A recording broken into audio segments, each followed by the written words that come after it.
Okay, hi there. This is Phil Simborg from Chicago, and we had a nice chouette today, Saturday, as we usually do. We had 7 players today, and we had 8 positions that were disagreed on or highly contested, and I'm going to show you these 8. You can pause the recording and see what you would do, and I'll tell you what happened, and I'll tell you what was right as a result of XG. We're looking at extreme gammon here for those of you who are not familiar with it.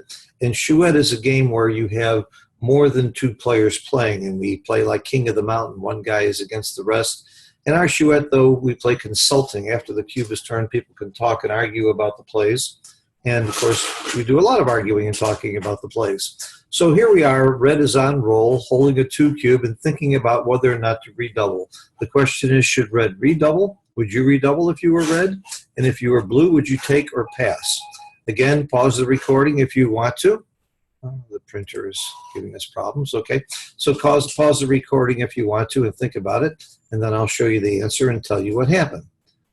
Well, what happened, first of all, in this position is some people, including me, redoubled, and actually we did well. We rolled the right numbers. In fact, we started out with a bad number, a 5-2.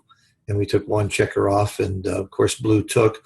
One of our players did not double, claimed it wasn't a double, and later, shortly thereafter, put it into XG Mobile, and it agreed that it was not a double. And this tells you how much you can trust XG Mobile in positions like this. It's a major league redouble and a big, big take.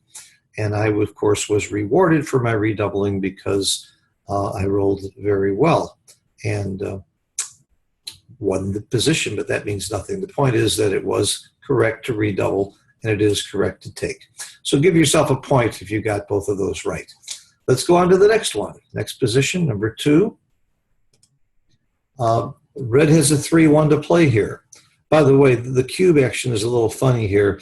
There is a cube on blue side, but there was another cube on red side because some people were redoubled and some weren't. I was in the box with a partner who wanted to redouble somebody, so actually there was a 4 cube sitting on this side, on blue side, and there was another 2 cubes sitting on the red side. At any rate, red rolled a 3-1 here. What would you do? The question, of course, is, do you hit or not? Well, again, pause the video if you want to. It's a no-brainer, in my opinion, to hit. You're down 37 pips in the race. If you don't hit and blue rolls a 5 or a 6, and escapes, you could be in big trouble. Of course, you might get shots on the outside, but there's also a possibility if blue hits back, for example, with a 2-4, that would be kind of nice. Even a 2-3 or a 2-2 wouldn't be too bad. So hitting is the right play by quite a bit. I really had a fight with my partner to get him to do this, and of course we did hit. And hitting is right. And I'm waiting for XG to show you that it's right to hit, but it surprised me that it wasn't right by a mint, because a lot of the times when blue comes out, you get more shots. It was only right by 0.023. Maybe we do have to roll this out to get a really more accurate situation. But what was interesting is after the hit, when blue dances, what's the cube action with the remaining cube that's sitting here? Does red have a double? And if red doubles, should blue take or pass? So what do you think? That's the next position that came up. And I will tell you that as red, I did convince my partner to redouble. Do you think blue should take or pass?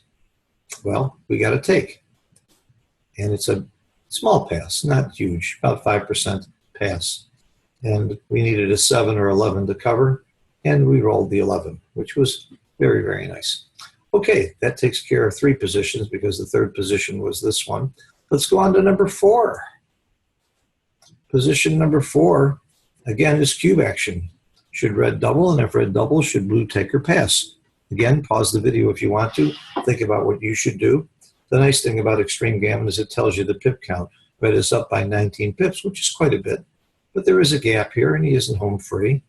And blue is probably not going to get gammoned very much with a anchor on the 4 points, so maybe it's a take for that reason. What do you think? Clearly a double. We did double, and we got some takes and we got some passes, which is the nice thing about Chouettes, that you have differences of agreement. If everybody agreed, it's a very, very small take, just barely a take, and it's because of this gap and the possibility of getting shots. And he's not totally out of the race. A double six or double five might get him back in the race. So just barely a take. Trivial. Okay, let's go on to number 5. Moving right along. Number 5, I think, was quite interesting. Red is on roll, thinking about doubling. Should red double? And if red doubles, should blue take or pass? So what do you think?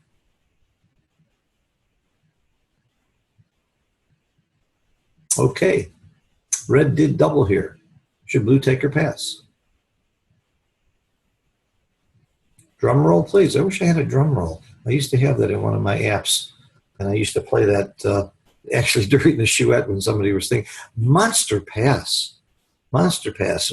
I like using, lately I've been using Pratt quite a bit. David Presser has convinced me, who's got the number 2 PR ranking on BMAB after Petco. And I said, David, how'd you get so good at the cube? He says, well, one of the things I've been doing is using Pratt, position, race, and threats a lot. Well, red has a better position. Red is up in the race. And threats are really market losers. And if red rolls just about anything and blue doesn't come in, it's a market loser. And if he doesn't come in well, and red makes the bar point or gets the back check or escape, so he's got the threats too. That's what makes this a big, big pass. He's got really nothing going for him. And over the board, the correct cube action was taken. In fact, I was doubled here and I did pass. My partner had to talk me into it. I was sort of leaning towards the take here. I really wanted to play this out, and I didn't want to give up the box, which is one of the major ways to lose money in a Chouette, to take so you could keep the box. I thought I was over it, but this one I was really tempted to take, and eventually we made the right decision. Okay, number 6. Red to play a 5-2. Red's in trouble here. He's holding a 2 cube, and of course he's got 2 options. He can hit or not. Well, the 2 players in the box, and I won't name names, were very strongly on 2 sides of this. One really felt very, very strongly about the hit, saying it's about the only way you can win this game. You got to take your chances. Maybe, 16 times blue will dance, and then you can escape and maybe make the point. And the other player said, nah, we're going to get gammoned way too much, and you can't do it. And they ended up really fighting about it, but the captain, who's the one who's playing, takes charge of what happens, and he did not hit. The other player was pretty adamant that he was wrong, and it turns out he was right not to hit. And by the way, I did say, too, I thought hitting was probably wrong. And hitting is wrong here. And as a matter of fact, it doesn't show up in the top 10 plays, so I have to right-click and hit Show All Moves to find the hitting play, which right now is showing as a blunder. But let's highlight it and hit ++. Now let's highlight the non-hitting play, or it is already ++. And you can see the hit is not really that big a horrible blunder. It's 6.065%. And the obvious reason is you do get gammoned a lot more. Instead of getting gammoned 12%, you get gammoned about 33%. You do win the game 6% more. So you're picking up 6% gammons to lose 22%. 22% gammons against 6% wins. Now, gammons are worth 0.5 or half as much in a money game. So you're really putting up 6-1. You're giving away 2-1 odds is what it amounts to. So the player made the right play. He didn't hit. And this is what makes Chouettes fun, the disagreement and then putting them in. And quite often we put bets on the plays as well. Okay, number 7. Play number 7 is a red on roll cube action. And here again, if you're red, what would you do? Now, using PRAT, position is clearly favoring red. Race is clearly favoring blue, up 39 pips. And threats, market losers. I don't know if red makes the 4-point or 3-point and blue doesn't come up, or it's probably a market loser. It's making a point, maybe. Who knows? Anyway, what would you do? So the answer, drum roll. Red did double, and blue did take this cube, and it was a big, big take. Again, you got a big, big racing equity. And that makes it a take, even though the other two and by the way, I was red and brought it home very nicely. I made the next couple of points and then hit him, I believe, hit loose, and took home the game fairly comfortably, but it certainly is right to double. Not a huge double, by the way, because of the race, and there could be some problems bringing this in very easily. One thing that blue can be sure of is he's not going to get gammon that much, so I've learned a long time ago, if you think it's close and there are not many gammons, then just grab the cube and see what happens. You're not giving away much. Okay, last one, number 8. And this is another cube action problem that one of the players got wrong over the board. So does red have a double here? And if red doubles, does blue take or pass? The pip count is even, by the way. So see what you think. If you were red, would you double? If you're blue, would you take or would you pass? Even race. Okay. You should double because you're going to get some passes here. And by the way, that's what happened over the board. It was a pass, and look, it's a big take. First of all, if you can count the shots, there are 17 sixes and 11 twos. That's 28. But we can't count 6, 2, and double 2 twice. So that's 25. So about 25 shots. That means there's 11 misses. Every time you miss, blue has a heck of a game holding the cube in a race. And if he hits, most of the time he hits loose. He only points with double 6, double 3, and 6, 2. Of course, there's some pick and passes. 6, 1 would pick and pass.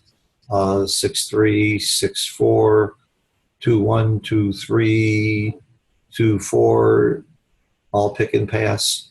So there's a lot of numbers that are fairly good for red here, and that's why he's got the double. That's why it's a big double. But it's still a big take, because if you get hit loose, you have a chance to roll a 5 right away. If you don't get hit, you can run. And, of course, if the worst happens, you still are going to win a few games. Here's something that's interesting. Look at this. Let's pretend that red rolls a great roll, like a 6-2. Let's say that blue takes the cube, and red rolls a 6-2. This is something that most people don't look at. Blue still wins the game about 3% of the time after being pointed on. So there are some wins, of just another 1 or 2 wins, even after getting pointed on in these positions. And if blue had a better board, I think that 3% would go up quite a bit. Yes, it went up to 4.5%. I guess it didn't go up that much.